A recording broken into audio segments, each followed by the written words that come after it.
it's your man, DJ Caveman. We back again. Excuse me. Another episode of DJ Caveman. IronMonkey talking that shit with P. Yep.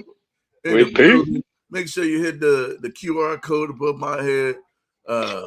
Hit that like and subscribe. Make sure you hit the bell so you can always have, you know what I mean, get notified when we drop the new episodes. But we here every Sunday either way. So just plan to be here every Sunday. You know what I'm saying?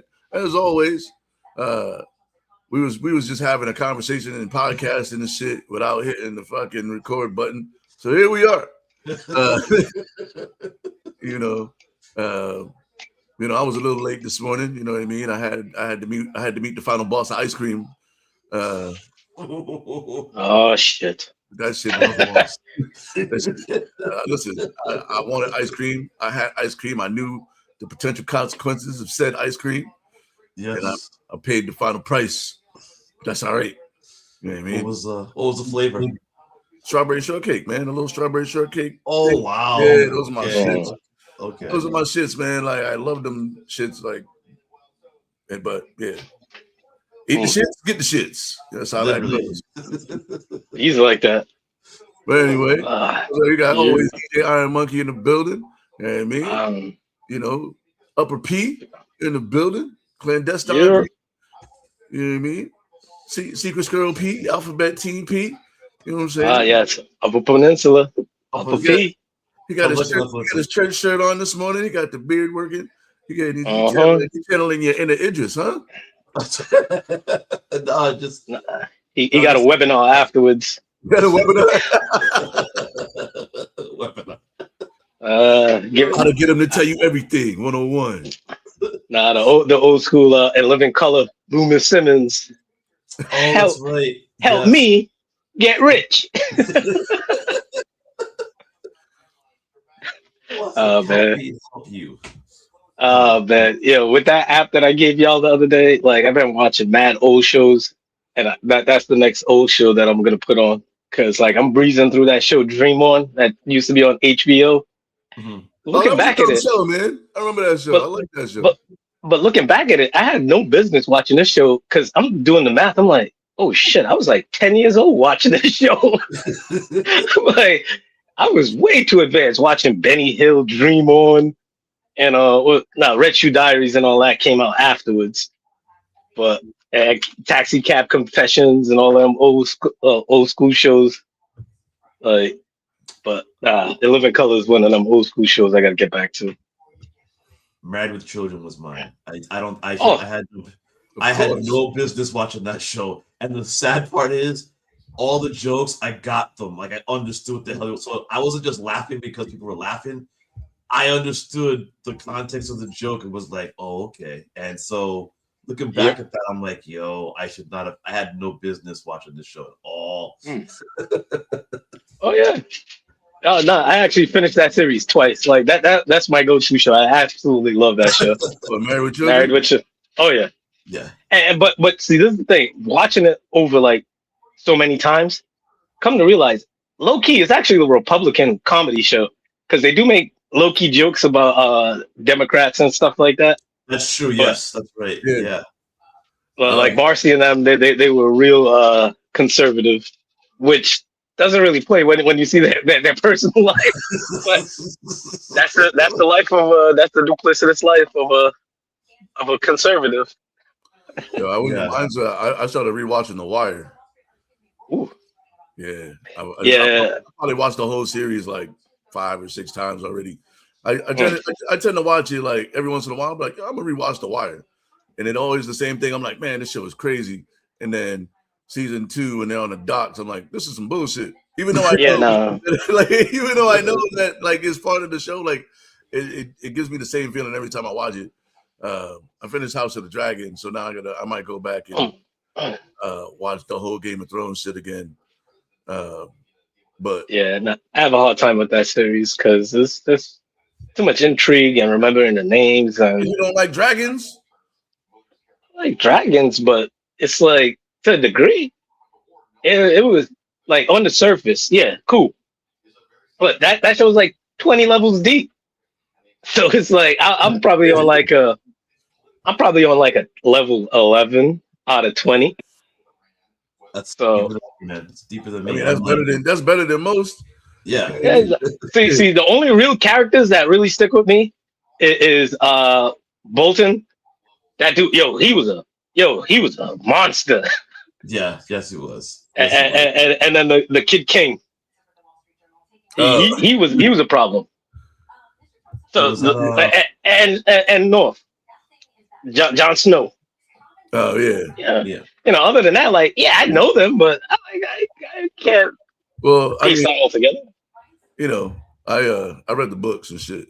So okay, there you go. Well, some of the books. I haven't read all the books, but and then the House of Dragon book is only one book. It's long as fuck, but it gives you a lot of insight. But then it also, sometimes I'm like, damn, why I read this book? Because now, whenever the shows, I do it a lot, and I don't know why I punish myself. Like, I'll read the book and then I'll go see the movie or watch the show, and I'm like, man, it's not like the book, or this not like the book, or damn, I can't believe they changed this shit. Like, why this motherfucker still alive? He should be dead already. So that type of shit. So that's an interesting question I wanted to ask you guys, as far as and you brought it up, Daryl. When people read the books, how and then there's the movie adaptation. Where do you draw the line? Where you say, okay, this is how you envision it? Because you have the book, and people hold to the book a lot, it seems. And then when they watch the movie, they have this idea that, wait a second, there's a standard that's held for the visual thing. So how do you, I guess, resolve that? One versus the other. And I've gotten to the point where the only thing that really bothers me is if they change the relationships of the main characters. Mm-hmm. Because you have to remember, books are very detailed pieces of art, right? Right. You can't afford to do all of the shit that happens in some of these books because the movie will just be too long. You know what I mean? So you have to take, for example, spoiler alert, House of the Dragon starts 200 pages into the book. Mm-hmm.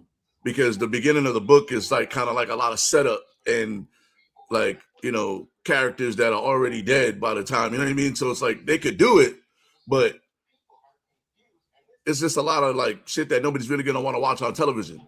Not everything in the book translates good to the screen. So you have to make certain artistic situations to make it appealing to the eye. You know what I mean? So visuals, one of my biggest gripes in book to movie history is the fact that they reversed the roles of the brother and sister in the first Jurassic Park. Mm-hmm. You know what I mean? The brother was the older and the sister was the younger in the book. It bothered me a lot, but but maybe it was just who they cast as. You know what I mean? When they cast in actors. But also it's just creative, you know what I mean? Let's make the girl older in this situation rather than the boy.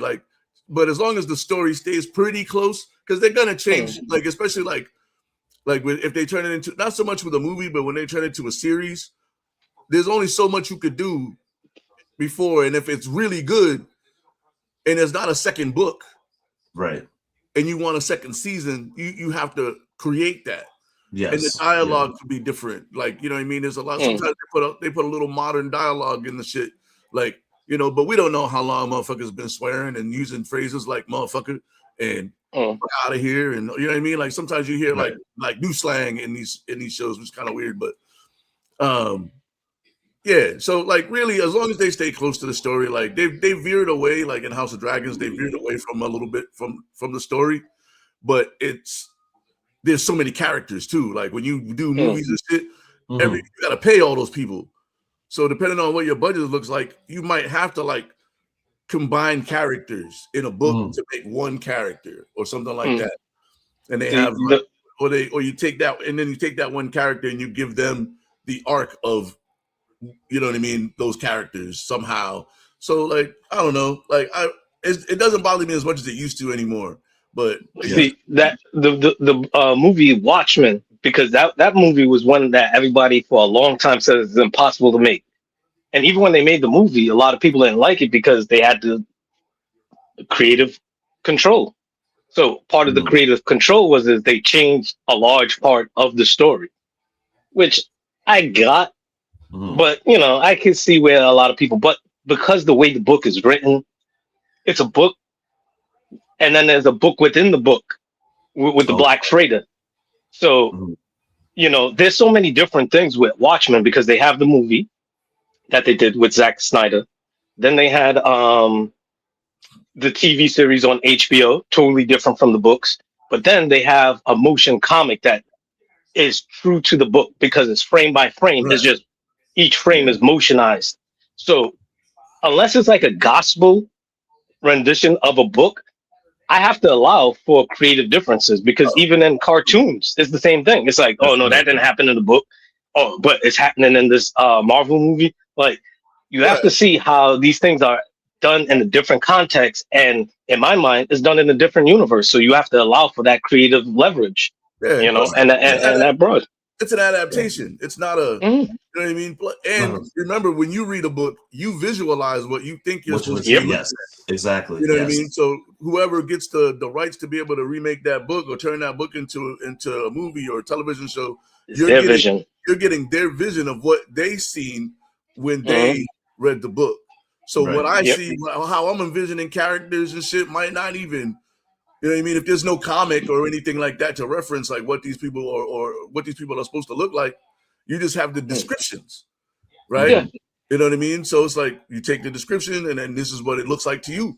And that's, you gotta respect that as long as it's not like crazy. You know what I mean? Well, see, like even in the modern day, it's like there's a Batman series, Cape Crusader on Amazon. Now, it is what it is, but there's a little tweak in it. And I can see how it's a modern tweak because there's actually a lesbian couple within the group. Right. Nowhere in the books did they ever talk about it. But in this new series, they implemented it. Even in some shows where they would gender swap. In that Doctor Strange movie, the spirit that was played by Homegirl was actually a dude in the book. It was a dude in the book, but it was also an Asian dude. It was in a white chick. So sometimes they gender and racial swap. Some people don't like it. Like Nick Fury used to be a white guy in the comics. Now everybody knows him as Samuel L. Jackson. That's right. No, yeah, so, I hear you. So there's creative differences, but as long as it's in the thread of the main source, I don't really have that much gripe with it. But Zack Snyder had his Batman. Homeboy Chris Nolan has his Batman. So it's different visions, like Daryl was bringing up. So unless you want to do something, there's a bunch of AI shit where you could create your own shit. Where I saw somebody created Ghost Rider versus Spawn, and it's a whole AI. It's a whole AI thing, and it looks dope because they have Keanu Reeves as Ghost Rider, and they have, I think it's Michael Jai White. Oh no, it's Jamie Foxx as Spawn, and big dialogue, big fight scene, but it's AI. Granted, you might not be able to, drink some water for the next 5 days, but you at least you got entertainment. That's drink water for the next 5 days. That's interesting way of putting it. Nah, because that's the one thing with AI. It does take up a lot of water, and low key, I started thinking about that movie that I hated so much, Tank Girl. But it's actually trending towards some of them whack ass movies and comics where water is going to be a high commodity. Well, a lot of people know it. I can't believe you watched Tank Girl. No, I saw it way back in the day, and that was the baseline for one of the wackest movies I've ever seen in my life. Oh boy! And I've always kept that as the baseline. I've only watched it once. Horrible movie. Absolutely. So for you, it's Tank Girl. For me, it's Geely. Remember Geely? I refuse to watch that movie. Yeah. I watched it because the cast was amazing and the movie was garbage. Fucking trash. Super trash. And then so underneath Geely though, even worse movie, it was Showgirls. Okay. Showgirls was bad. Showgirls, I never took it serious from jump, so it was so bad, man. So bad. I feel like that was Elizabeth Berkley's trying to break away from Saving the Bell. Like that was her. Like she went to the extreme. Right. It was a little. She could have done that, but like made it gradual as opposed to trying to shell shock everybody. Nah, but that's what happens with a lot of, and we talked about this before, and I'm not gonna beat that dead horse, but a lot of times that's what a lot of kid stars have to do. Because Britney Spears did it when she started shaving her head, and people like, what? Janet Jackson did it when she started doing like nasty and all them kind of stuff. The Super Bowl. Yeah. Well, no, it happened before that, but that was just solidifying. She was in an auntie stage at that point, but. The auntie that would just show the titty and shit like that. Like, there's weird aunties like that. I don't have that in my family, but there's some. But either way, a lot of these kid stars, especially females, I've talked about Christina Aguilera had to go to Christina X. So they have to do extreme things for people to stop looking at them as kids. It happens. Like something happened the other day, even though we didn't talk about our week. But something happened where I had to kind of break that mold. Me and my father had to have a talk. So, shoot. Me and my father had to have a talk, and it's cool because no blows were thrown. He felt some type of way, and that was cool. That was expected, but sometimes you have to break the mold and not feel bad about it and not look back. At some point, them kids got to be adults, and they want to be seen as adults. Stop looking at me as Doogie Howser. I'm motherfucking, this is who I am. So I feel you. I had that with my mother. Still have that with my mom. So I get that. I totally get that. It happens because even with my kids, it happens too. So it's tough, but it's like, no, you know what? You're an adult now. You're 21, 22. You got a hangover. I can't be preaching to you. I'm like, just be careful. Going forward, make sure you just drink enough water. Space out your drinks. Don't mix them. But I can't beat them like, I didn't raise you like that. No. They're adults now, so I got to look at them as adults. So that way they can talk to me like an adult rather than feel like they have to come to me like a kid. So it happens. Yeah. But another thing about talk about our weekend, kind of low key breaking the mold. I had to break the mold. And get over myself. I actually spoke to the people at Thomas Slater Compassion Center. I was wondering. I don't want to say dispenser. That shit, man. Yeah, so I finally spoke to them, and they placed an order on a consignment basis. So it's a low basis for right now, and they want to see how quick and how it moves and what kind of feedback they get within 30 days, and that's fine. But I finally got my monkey tail clips. I don't know if y'all could see it. Yeah. All right, so my monkey tail clips. They're not roach clips because we're elevated. We're grown now. We're not dealing with roaches. We're in the trees. We're elevated. And then on top of it, they're monkey tails because you got to grab the monkey by the tail. Sometimes you just got to grab the monkey by the tail and just hold on to it and just do your thing. Now, what it is, it's a holder for barbers because we had that conversation. And this is what actually sparked everything from the podcast. We had the conversation about barbers shaping you up and everything. I'm like, sometimes like they try to touch up my bed and I can smell the weed on their fingers. Yeah, they wash their hands, but I can still smell it. I'm like, come on, man. So between that, so I started to think, like, how come motherfuckers don't use like roach clips? Because now you can smoke without your hand having to smell like the whole batch.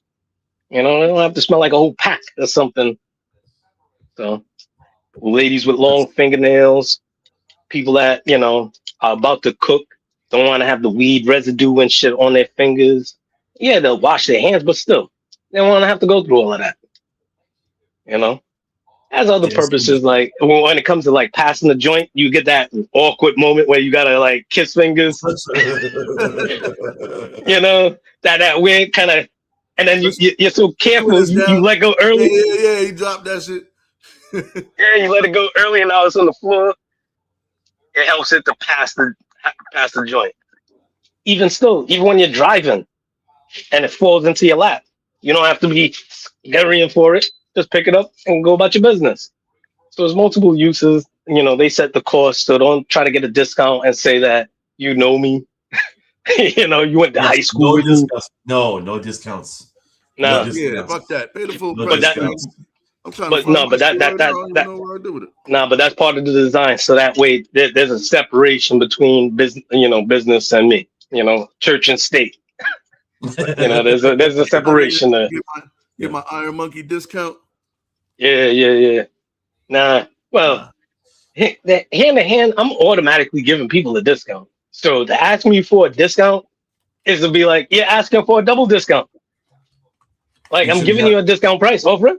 Mine's in the car. I think mine's in my car. But no, because the thing too is I naturally give my friends discounts because I'm not trying to get rich off my friends and family. I'm trying to get rich with them. There's a huge difference there. Yes. So I'm trying to get rich with my friends. So if you want one, I'm not gonna give one to you for free. Maybe I might, never know. Or I'll give it to you at a discounted price because I know that by you having it, that's advertising. But I'm not gonna charge you full rate. And support. As a friend, you're getting it at a discounted rate. So now you're actually gonna use it and actually, feel free to advertise it as well. So yeah, I got mine. I was looking for it. I think it's in the car, but I got mine. I use my shit. Well, yeah. And it's so convenient too. Like I could style them differently. Like this one got the the black and gold. But let me see my little case here. I'm trying to think. We gotta think of a jingle. Oh, no, I got a couple of punchlines, but and they're different styles too. So it's like I have different levels. Like this one is crystal. This one is just green and white. These are real beads. But then for the lower end entry level, I actually have regular plastic ones. Oh, nice. That's a good one. So I can set them in different designs. Like this one is one of my favorite ones because it glows in the dark. Natural cave calcite beads, and then it has the little, feather here. Nice. So yeah, Monkey Tails available at Thomas Slater Compassion Center on a limited basis for right now. If you don't see it in the case, ask them for it. They're supposed to take note of how many people are asking for it. Even if they sell out. So, it is what it is. But I'm not trying to get rich off my friends. I'm trying to get rich with my friends. So everybody call Slater and ask if they got them in stock. Yep, Daddy Darius Monkey Tails. Just call down there right now and ask them if they got it in stock. Even if you can't get there today, just call and ask them if they got them in stock. Yo, you got the Iron Monkey Tails in stock. You know what I'm saying? Yeah, the Monkey Tails, man. And see, and that's the thing. Even if you don't smoke, because I know a lot of people that I see inside and they're just going there for the edibles or they're going for that tantra drinks. Buy one of these for your friend. It's a good stocking stuff for, get on top of it early. Know what I mean? Early. Website coming soon, though, right? Oh, yeah, website's coming soon. I got to establish the, tax ID number and all that on the back end, but that's business that would tend to itself offline. So, as I'm talking about business, shout out to Fire and Desire, homegirl. Oh yeah, Nikki got her shit going Nikki, on. Yeah. You know what I mean? Birthday twin. Yeah. She got Fire and Desire. It's a lingerie line.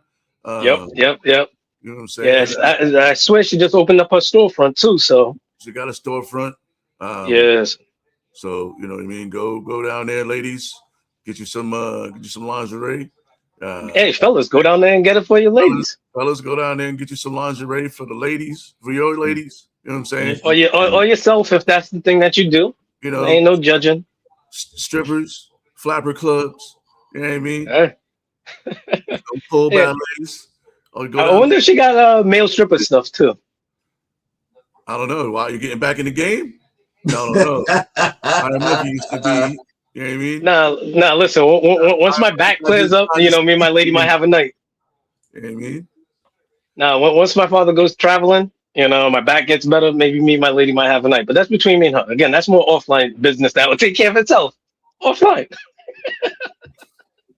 You got the you got the fishnet Fenty draws.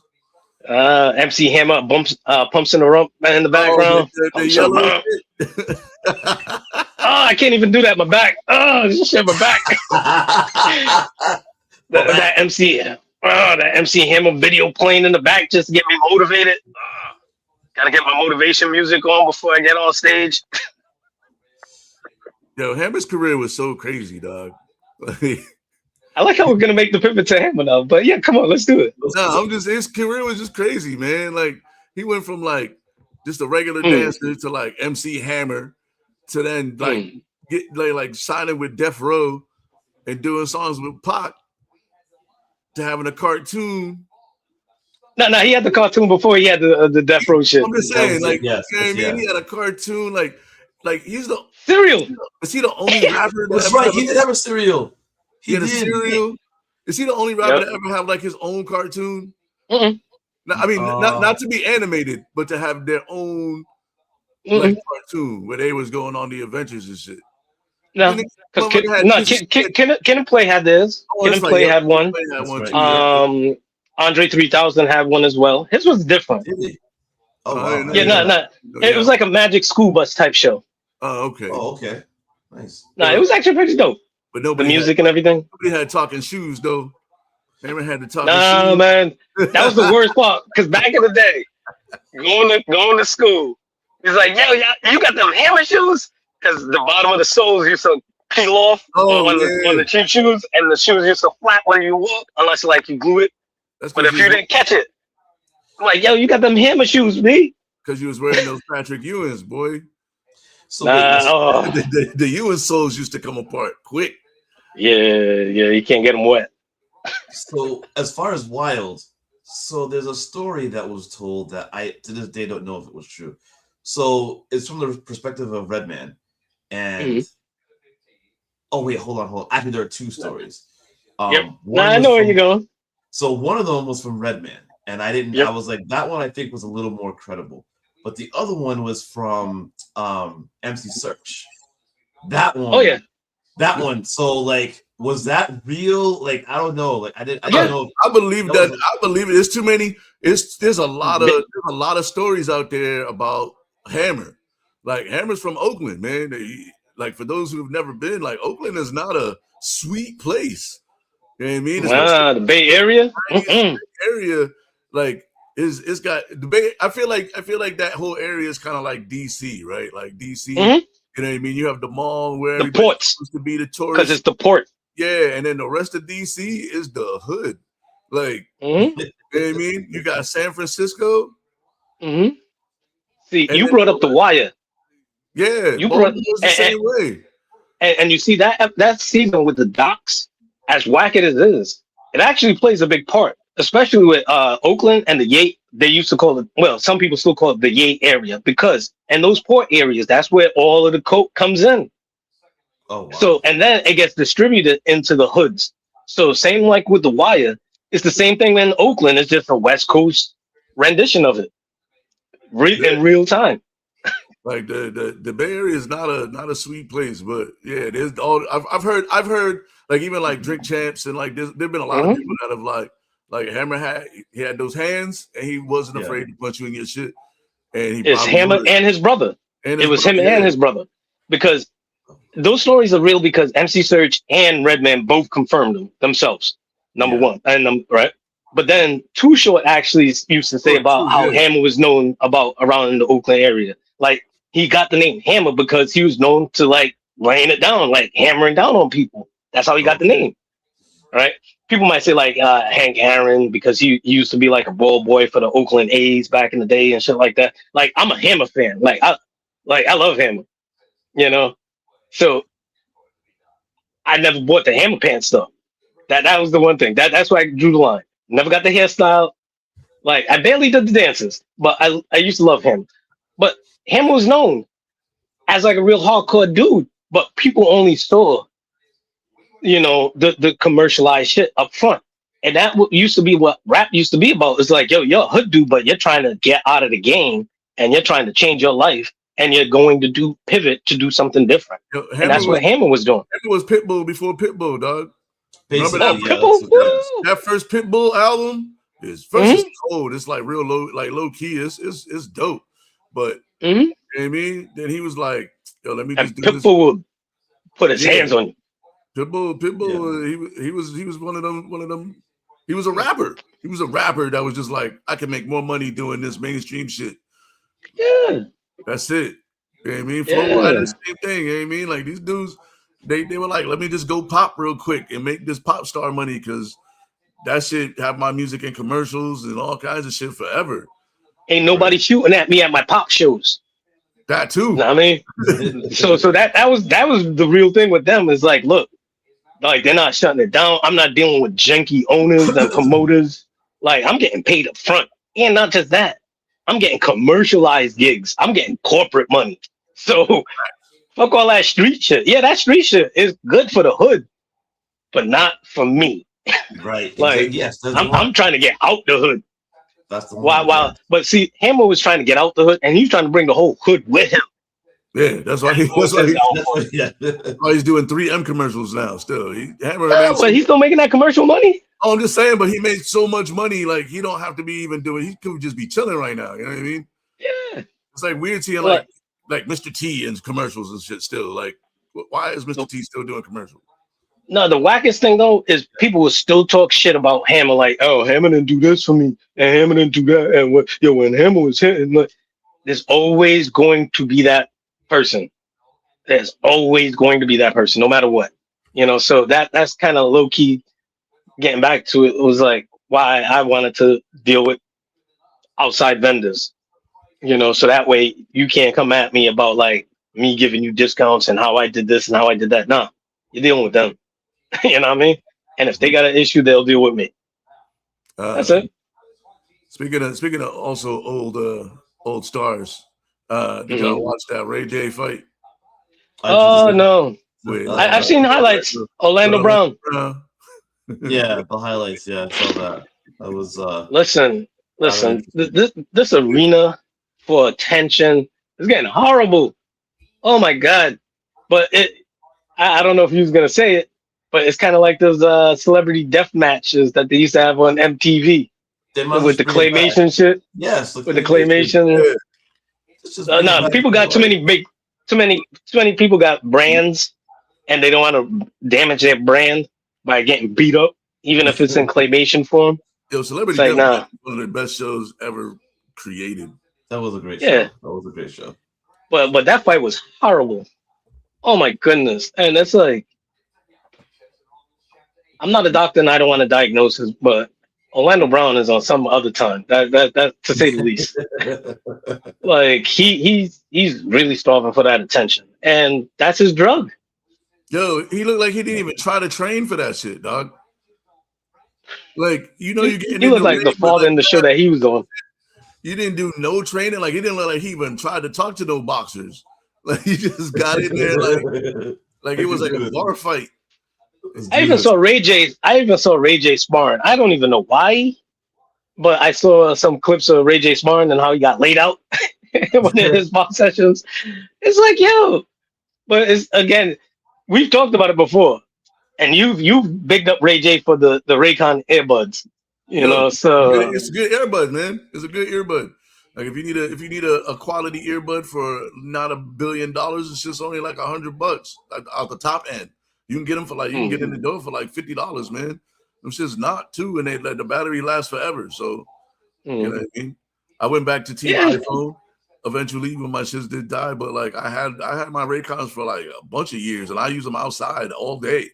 Which is see, you know what I mean, like I fucks with it, but you shouldn't. That's not giving him that level of attention that he deserves, that he feels he deserves. You know, and that's what it is. You know, people keep watching, you know, clowning it or whatever, but they'll be quick to share that bullshit before they would share like somebody else's business. Like once again, shout out Fire and Design. Yeah, right. But, and because my algorithm is so fucking cooked, I also saw that one of the War Rack dudes is fighting in the redneck brawl. Yes, yes. War Rack, yes. Yeah, man. I was like, is this the most motherfucker from War Rack? Yeah. And they were like, they said everything. I was like, man, this is about to be crazy. I haven't watched one yet, but I might for $22. Nah, you know what though? The thing with War Rack as And I don't like to say them too much because it's like Beetlejuice. Like the more you say their name, the more likely they'll show up. So like if I don't like something, I try not to say them. I try to say things that I try to push more than anything. So like Homeboy had a video shoot and I missed it. Fliz, the artist Fliz, the rapper. Uh, my homeboy, I can't remember what his rap name is off top. But Gilbert, G. Oh yeah. So G's doing this thing with the rapper, the Butler. So people will post and repost that like Warak before they will post their homeboys, because Warak, it like negativity, it does breed attention. And that's one thing that I try to avoid against on the podcast is like I try to be understanding and not really shit on people too much, but nah, fuck that, man. fuck them dudes, fuck them dudes, man. Like fuck them dudes. But because like when you really look at it, they're probably more popular for that whack shit. It's like Homeboy back in the day. The fish, that singer that was JJ Icefish? JJ Icefish, yeah. Like JJ Icefish? What? But people will repost JJ Icefish and he would be like the face of Rhode Island R&B, or Warak is the face of Rhode Island hip hop. It's like, nah, I don't know. Wait, was JJ Icefish from Rhode Island? I don't know, but he seemed like he was from Central Falls. I don't know, man. He was giving off Central Falls vibes. I don't know where he was from.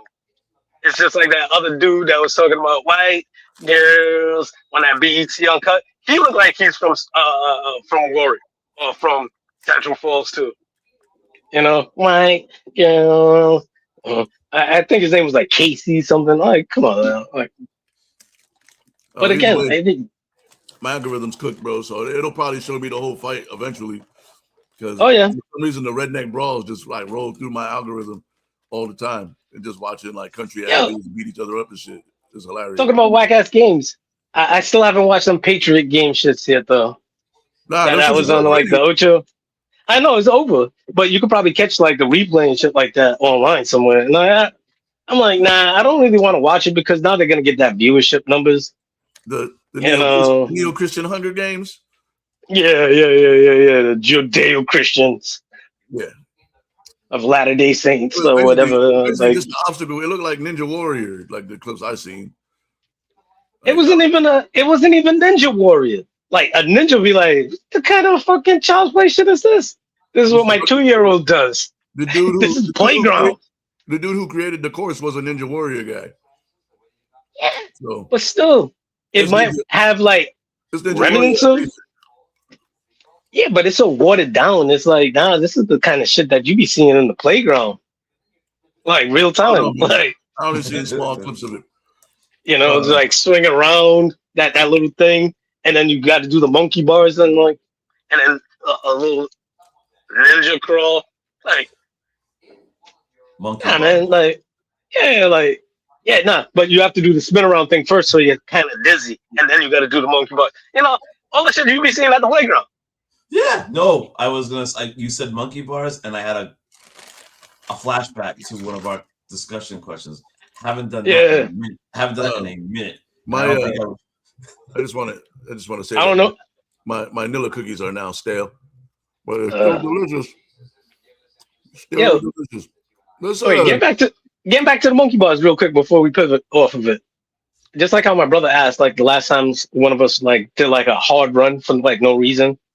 Right. Well, you think you could finish like a full like 30 feet monkey bar? I think I can, but the problem is I probably wouldn't. Grips. I think I could. I just am nervous that I think I'll probably like. Can I skip rungs? Yeah. Or do I gotta go one rung at a time? If I can skip rungs, I'll definitely do it. Yes. Yeah, you can skip rungs. I got long reach, so I could just swing through that boy in three swings and be out of there. But the problem with the swing though is sometimes with your grips. Yes. So now you try to, and now your grip, like you go for the next one, and now your grips is a little off. So So sometimes, like, not going for the swing, actually, it can help and it can hurt. But I got my gripper thing. You know, mine was from Cool Cigarettes. Remember they used to put the grip thing in the Cool Cigarettes? Oh shit! My dad gave it to me when I was little. Well, not little, but younger and shit. And I've been gripping that shit all the time, bro. You could go and can you go the full length and come back? Nah, not me. Nah. My shoulder won't let me do that shit no more, dog. I got one time. I do it one time for the gram, and then that's it. Because then I'm gonna have to go get a shoulder massage and put the TENS unit on and the icy hot and all that shit. So mind you, you gotta do that little circle thing. Then you gotta do the monkey bars, and then you gotta go in the swing and then jump a certain length and then run and then spin that little thing, and then jump on, go around twice. Like that's what those Patriot games basically look like to me. And then flip a tire. You watch more of it than I did. I just seen like a TikTok, and I was like, "What the fuck is this?" I saw the kid talk. I saw the kid talking about like what he had to do and like what it was all about for him and his experience. So. I heard somebody else was talking about it on a podcast, and I was like, that don't even sound like anything that I really want to watch. I'd rather watch the donkey toss. Yeah, real talk. Yo, we talk about it all the time, man. We gotta really try to get on some of these game shows, dog. we was on it for a little bit when it was DJ IronMonkey, Caveman and IronMonkey do dope shit. Yeah. When we was bowling and axe throwing and stuff like that. So yeah, we gotta get more on that, man. Like we got Pete now. We got 3. We definitely gotta do. We get one more. We got a 4-man bobsled. Well, it'll have to work like this. Me and P would have to be on our side, and then you and an adopted teammate, and it can't be a ringer on your side. And then we'll probably have competitions. It's like I don't know if it will be like me and P against you two, or it's like me and Daryl and P against the other person, or whatever kind of combination we have. So that way we kind of keep it fair and honest. And then me and P would hook up and go bowling one night. And then even though that's kind of a bad sport for me and P to start with, especially with Daryl in the mix. I'm the ringer in this situation. Yes, he is. Yeah. But then you see, then we'll have to pick sports where we're each strong in. So it's like my thing is that pop shot. P might go. Well, P never done the skeet shooting, but no, P has done it. He just doesn't have the skill. He's done skeet shooting. Just Listen, archery. Let's go with archery. Oh, P, don't do that. Don't do that, P. Don't do that, P. No, P. Real talk. Pete's nice with a crossbow. Listen, I was actually an instructor, and when Camp Shepherd, we was like all of us had the little group meetings, and we had to go out and meet with the other camps. They broke us up, and we had to compete in our own thing. Like the fisherman had to compete in fishing, I had to compete in archery. I had to stop bow and arrow. These motherfuckers coming in with their compound bows and shit. Cool. I still won. Took it off the rack. I was like, easy. They was like, yo, you want the arm guard? I was like, nah, I hate the fucking arm guard because the shit always catches underneath the arm guard. Fuck that shit. Nah, if anything, I'll take that burn if I need it. And that'll teach me to work on my technique. Cool.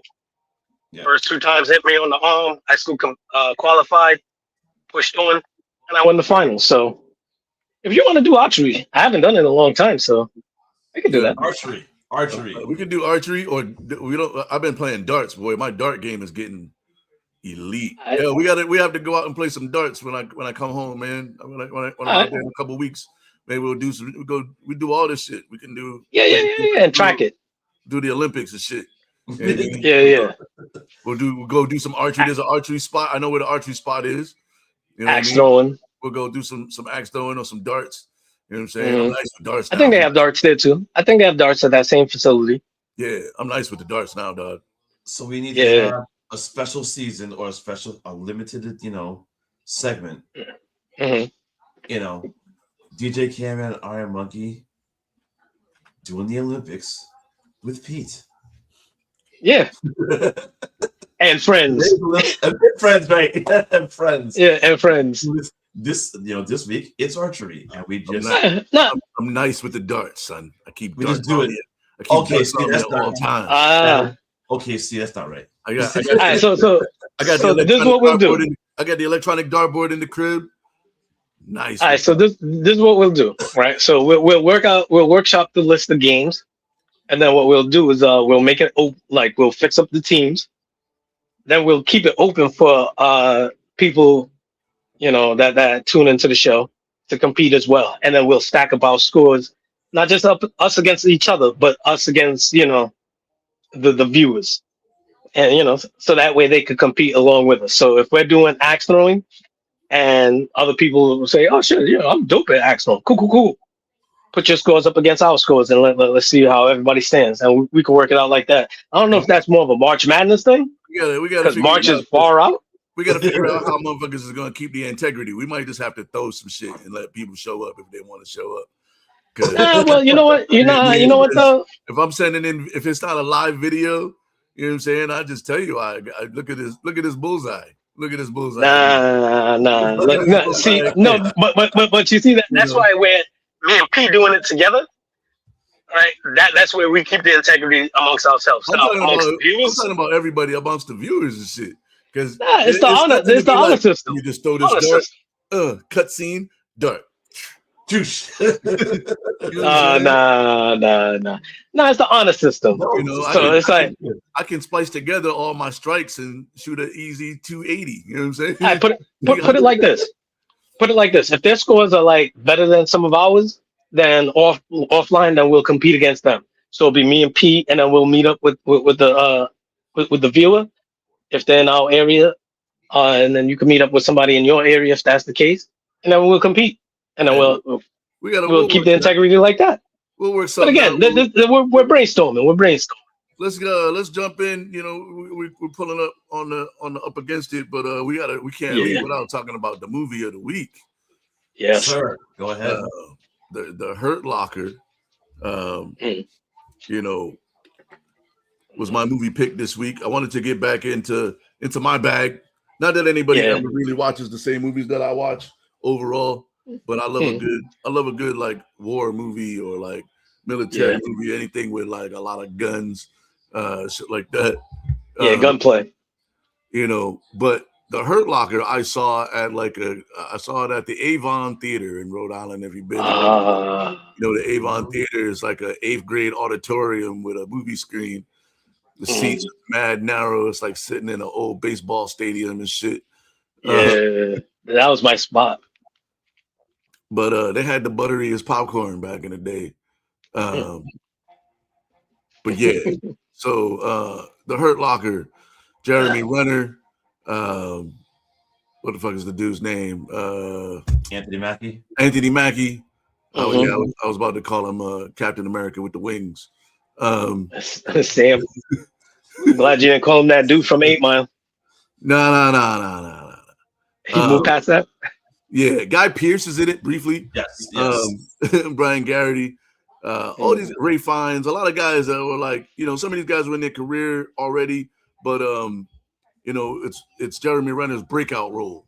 They got nominated for like 9 Academy Awards. I think it won a bunch of them as well. Short version, is basically about a dude who's like kind of, he's like one of those military lifers. You know what I mean? Like he enjoys the action, but also like whatever he got going on at home, he's also running from. These guys are bomb specialists, so like during like a lot of the wars in the desert, they had to go around and just take out different like what are they called, IEDs or whatever they're called. Landmines. Like I said, Guy Pearce is in it briefly because unfortunately he meets his demise early, and basically Jeremy Renner's character takes his place. And dude is a wild boy throughout the whole movie and shit. No spoilers because I want people to go watch the Hurt Locker, man. It came out in like 2008. But if you want to see like really good acting, like a lot of these war movies are not really like heavy on the acting. There's more heavy on the action. And I like the Hurt Locker because it's much more heavy on the dramatics and the acting and the scene where they have to like take out the snipers. There's a scene where they had to take out some snipers and they're basically sitting out there for like 6 hours in the silence. You know what I'm saying? Like getting dusty and flies and all that shit. Like I don't know. This is one of those like drama filled war movies. It really touches on like the way that it tugs at your mental state more so than how well you can shoot a weapon. So for me, it's gonna be this is a great movie for me. I can't believe I don't watch it more. But I'm gonna give it a 4.757. No spoilers this time because I want everybody to go watch that shit. So you only give spoilers when you don't want people to watch it, huh? Nah, they should have watched it. If they should have watched it already. Like this was kind of like a low key movie. It didn't come out in a lot of theaters. You know what I mean? It was only in Avon. Yeah, it wasn't like a big release. Yeah, I mean, it was a very small release, and it ended up like winning a lot of Academy. Well, I don't even know if a lot of people like when I tell people about it, they're like, "What's that?" Well, yeah, you know what I mean. Sorry. Okay. Like it's different for me. Like if it's like one of those like big blockbuster movies, how you're not seeing the big blockbuster movies. You know what I mean? But like if it's like artsy, it's more art. Like Hotel Rwanda, like a lot of people probably haven't seen. You know what I mean? So like movies like that, I don't tend to ruin. But art house. Yeah, But anyway, go watch it. 4.757. All right. You want to go pee or you want me to go? Yeah, I don't have. I mean, you're gonna add you. I don't have like much. I was just gonna add to what Daryl had said. Caveman. What Caveman said with regards to the advertisement of the movie, that it didn't even gross that much. I think it has the record for being one of the few movies to not gross a lot of money, but also winning like a lot of awards. Because I think it only grossed like 12 million. It was a very low grossing movie, but it was very well received and won a lot of awards. So that was add on to what Caveman had said. As far as the cinematography, apparently the director, who is the ex-wife of James Cameron, I believe. She wasn't even going to direct the movie.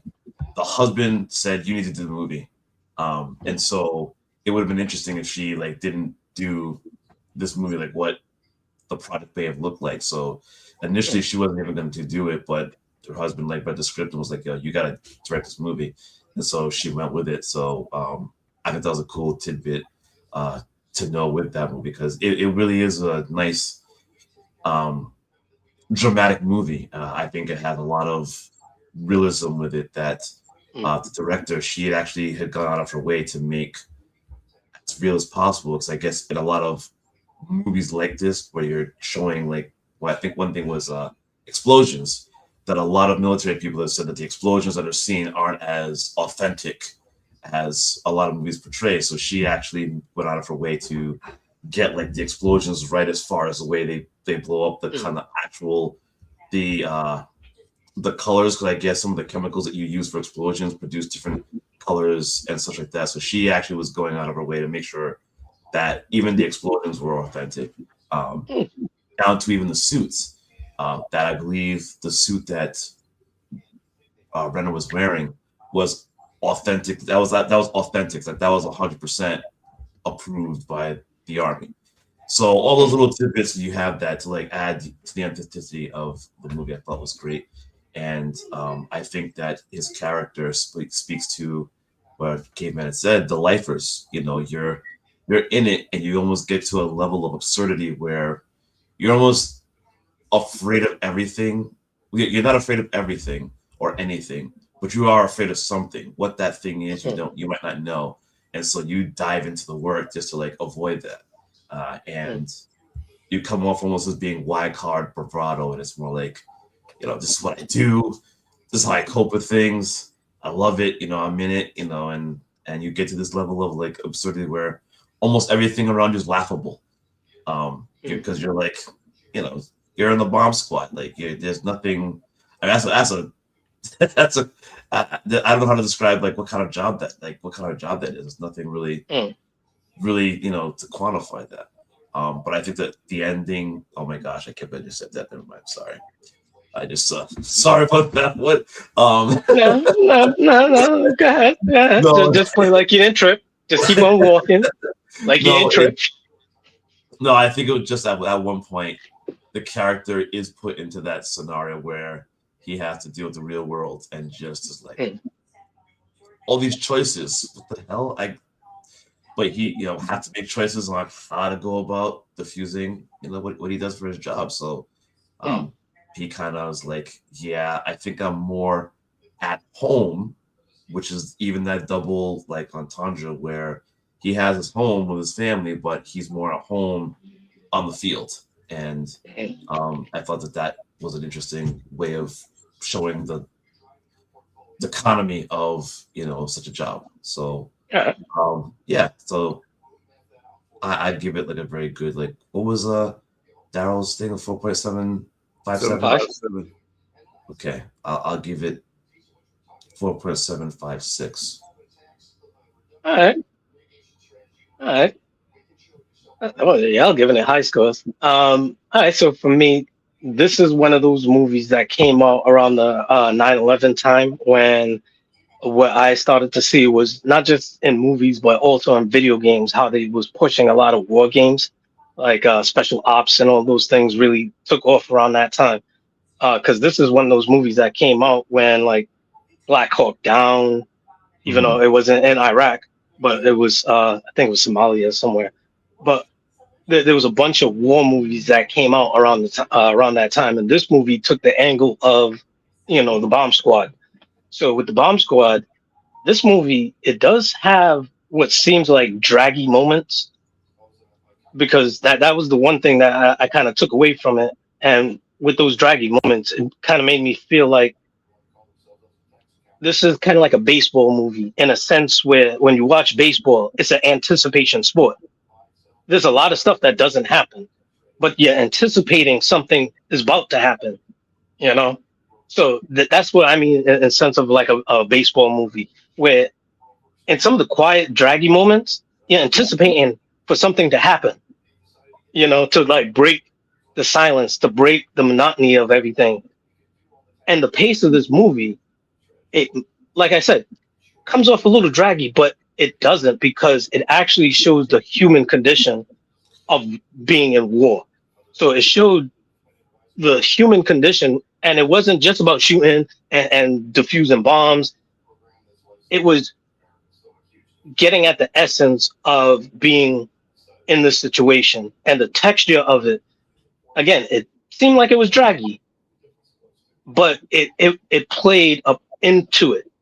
It added the element of the human element, like I said, and the baseball anticipation. So it's boring as well. You know what I mean? There's a lot of downtime when you're not.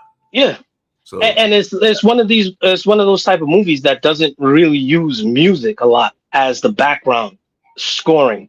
So that's part of it. But when you just watch it for what it is, and what you're witnessing is all right, I'm not in the bomb squad. I'm not going to do that. I'm not going to suit up and be boots on the ground because this is kind of a topical movie for me. Also because everybody's seeming war hawks all of a sudden. Oh, let's go into Venezuela and just do whatever we got to do. Let's take over the Strait of Hormuz and do whatever we got to do. It's not that simple, especially when you're the person that has to be in it. And the people that are in it, they don't always integrate well into regular day life. So this movie, I give actually, and I keep changing the score in my head, but I actually give it a 4.2,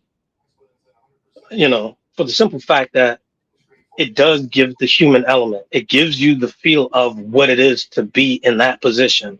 It's not all about just shoot 'em up, bang, bang, and everybody's a bad guy. And, it's like, yo, I'm trying to save somebody, but I can't. I have to kind of save myself. As much as you got 4 kids, I got shit going on too. Yeah. And I'm trying and I can't do it. and I'm sorry.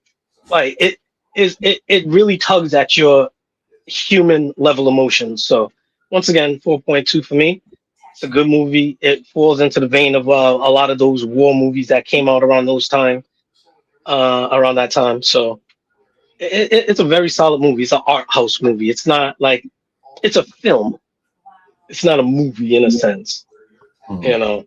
So it has its place. Solid movie, solid pick.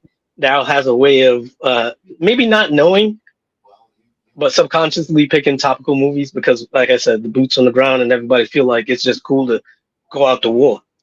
No, it's not. Shit ain't always that sweet, you know. So, all right, that's my score. Great movie. Black Hawk Down is definitely on my list. It's one of my favorite movies of all time. That Cats is amazing too. Tom Sizemore is one of my favorite dudes on the planet, and he fucking. Well, during that era, because he didn't age well. Yeah, I like Tom Sizemore. Like I like his roles. Like he always plays like a tapped out dude, man. Shit is just like I feel like he's got to be tapped out in real life too. But yeah, man, that's it. That's another episode. We gonna end it there. DJ Caveman and IronMonkey talking that shit with Pete. Make sure you hit the QR code above my head right here. Hit that like and subscribe. Make sure you hit the bell. You know what I mean? Eventually, we'll be able to do this as a job, but for now, we got to get back to regular work as well. Follow us on all the socials. Go check y'all next week. Go get your monkey tail clips. Get your monkey tail clips at Slater Dispensary if you're in the Rhode Island area. If you're not in the Rhode Island area, fuck it. Just call and see if they got them in stock. If you are in Rhode Island, call them and see if they got them in stock. Create some fucking demand. So that's how you do that. Even if you don't plan on going to buy one, go buy one, and then call and see if they got more, so you can pretend to buy more. You know what I mean? Yeah. It's like old school radio. It's like, yo, you want to hear your song on the radio? Keep calling the radio station, requesting that song. That's it. Yeah. Next time.